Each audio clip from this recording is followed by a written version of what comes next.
We're speaking with Saugerties Police Chief Joseph Sinagra. How's the town dealing with, or the police dealing with, the upcoming Hudson project? Basically what we've done is we've separated our department into two groups.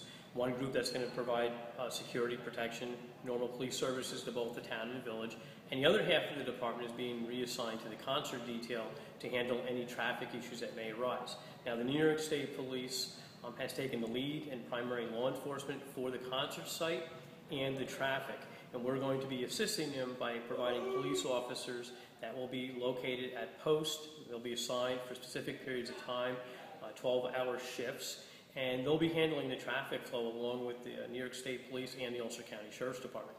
We don't really anticipate that we're going to have a traffic jam per se. We do expect that on the 10th that there's going to be a heavy load coming into the concert site between the hours of 6 p.m. and 6 a.m.